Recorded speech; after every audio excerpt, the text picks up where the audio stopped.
Thank you. Thank you, my friend, Kapu Kop. It's so good to have all of you here. And Happy New Year. Yeah, we're going to have an amazing 2019. It's hard for me to believe that it's 2019. It's hard to wrap my head around it. I still sometimes feel like that little child that was having such a terrible time in school, and that the teacher would set out in the hallway or put in the principal's office, or the high schooler that a teacher laughed in my face when I said I wanted to go to college. Or, I sometimes still feel like that, feeling like, oh, who am I to be able to express and show up and show that Christ's light? And then I realize, who am I not to be? Who am I not to show up as that? And we are here today in this Burning Bowl service to let go of those things that get in our way. It might be messages that we give ourselves about how we are somehow incapable, or how surely not us. We couldn't do such and such, could we? Like write a book, or travel the world speaking, or I don't know what it might be for you. But as I have talked with people who have embraced their vision in life, they have been able to express something amazing. They have been able to come out of their shells. And so this service today is about letting go of any of those things that may be holding us back from fully expressing, fully releasing that Christ presence, that divine presence living in, through, and as us. Are you ready to do that? Yes. All right. About 25 of you. Let's try that again.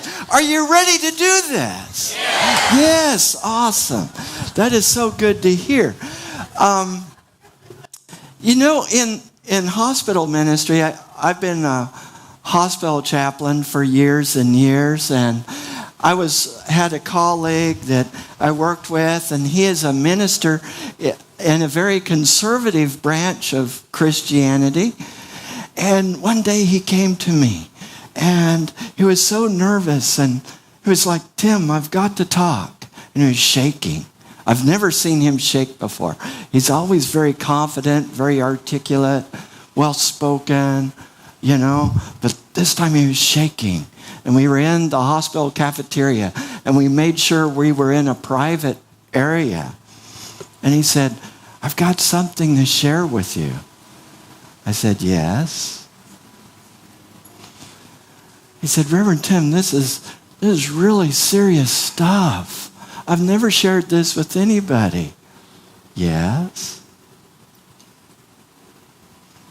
"Reverend Tim, I belong to I'm a minister in a very conservative Christian denomination."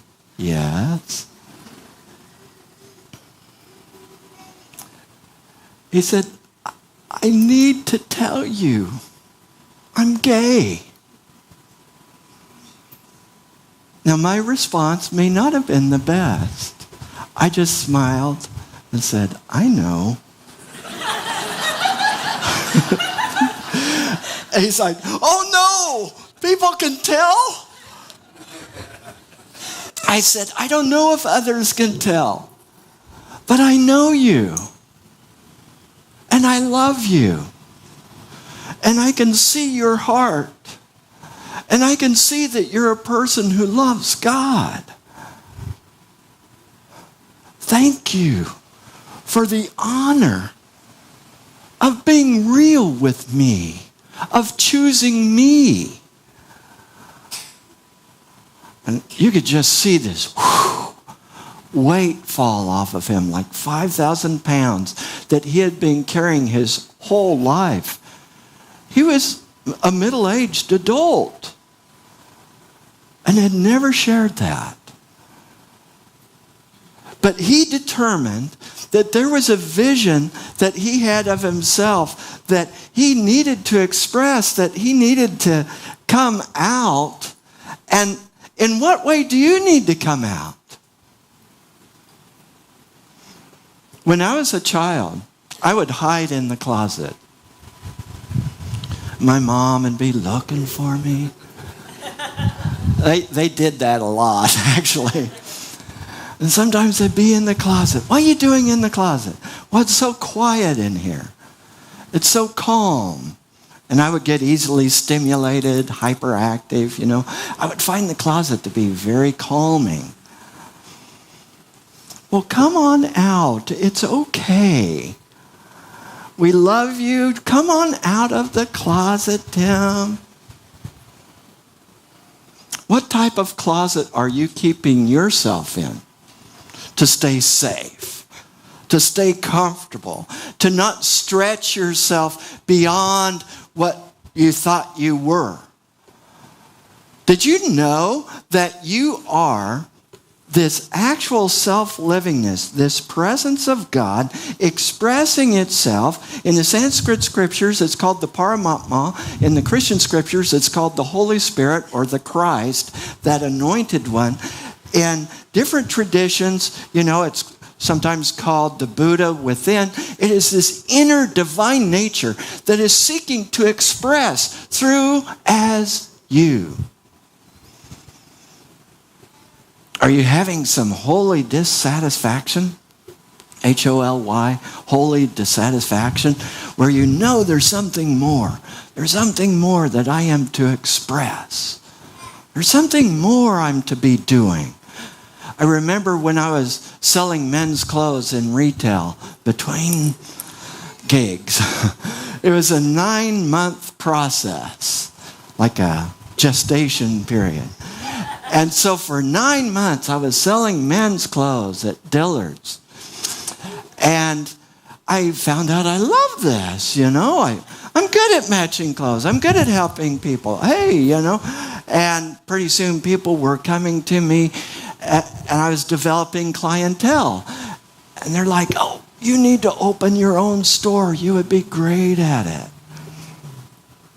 But something in my heart said, no, there's something else I'm called to. Yes, I'm called to help people.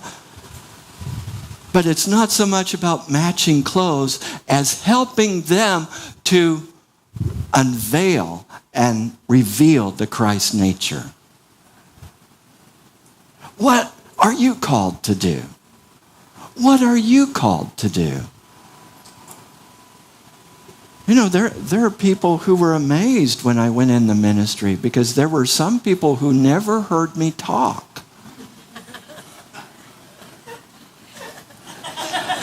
What are you called to do?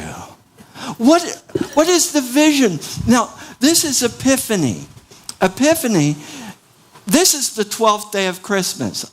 Okay, now you've heard that song, on the 12 days of Christmas, my true love gave to me. This is the 12th day. If you've wondered about that song and wondered about that tradition, the 12th day of Christmas is Epiphany. And it signifies when the Magi showed up, and they represent that inner wisdom, the wise men, that inner wisdom that is looking to the light, looking to the Christ light, and not being diverted. Now, Herod represents the ego, the false ego, that part of us that feels adversarial and is in fear. Herod was in fear because he was a king. And he heard, oh, a new king has been born. He's like, oh, when you find him, please come and back and let me know where so I can come and worship him too. But his plan was to kill him. In fact, when he found out that the wise men did in fact make the visit, but they went on their merry way and didn't come back, he was furious and ordered all the male children within a certain age group to be murdered. That's how fearful he was. Herod represents that which is trying to hold back that inner wisdom, trying to hold back, following that light, following that star. What is the vision that is pulling you? Michael Beckwith says we can either be pushed by our pain or pulled by a vision. For most of us who resist change, it's often pain that pushes us forward. Either way, we have the opportunity to move forward. What is it in you that wants to release and wants to come forth? What is it? I had a woman come to me who had gone into chaplaincy training. Her name's Carol. And Carol has cerebral palsy. Are you familiar with cerebral palsy? If you're not, it often cripples the body in lots of ways. Sometimes distorts the hands and the arms, and sometimes people cannot walk. Sometimes it's very difficult to understand them. And so I remember Carol coming to me. Chaplain Tim, I want to be a chaplain. I saw her heart. I saw that she had a heart for ministry. She went through the training and I worked with her, and she became my associate as I was developing a large pastoral care ministry in a hospital, a new hospital. She worked alongside with me, and people loved her. It was a rehab hospital where people were struggling with disabilities, where they were struggling with talking and walking. And she showed them how they could embrace life and embrace what is going on in their lives and still reveal the highest and best and reveal the Christ as them. What an inspiration Carol is to me. What is it that you are being called to? I believe that when we truly focus on that vision, when we truly focus on God, when we focus on our source, then we can release those fears. We can let go of those fears. Because the fear exists as the false ego has believed in this separateness, that somehow God is so far away from me, and somehow you all are far away from me, and there's someone or something against me. And so the ego, to try to try to boost itself up, has gotten into this thing of fear and more fear. And fear stands for false evidence appearing real. Let it go. Follow the vision. In the burning bowl ceremony, you actually get to set it on fire. What a job I have. As a kid, I got into trouble for setting fire. Now I get to do it for a living. In a very controlled way, of course. So you can write, and Reverend Johanna Kelly will explain this, but you can write down those things that are in your way that you wish to release, and then write a letter to God, what it is you're embracing, this vision that you see for yourself. And we'll put it in the God box and mail it back to you. Now, a few years ago, there was someone who had been in the military, had worked in anti-terrorism, who had traveled all kinds of areas, Turkey and all kinds of places, and had done all kinds of things. And this person found unity and fell in love with its principles, and found this church and began to get more and more involved, and then became the director of marketing and social media, at which she has very many talents. And then when our lovely Lisa Ensley vacated that position on December 2nd of being church administrator, this person stepped into that position and brought with that a love for ministry, a love for pastoral care. And so for the first time on a daily basis, I have had someone with whom to work where I can plan and strategize services, plan and strategize how we do ministry here, can assist me, and has been working in the position basically without being given the official title, but has been working with me as an associate minister as well as church administrator. And so I've been working with Unity Worldwide Ministries to make sure we stay within proper protocol. And it is my joy to announce and welcome our associate minister and church administrator, Reverend Johanna Kelly.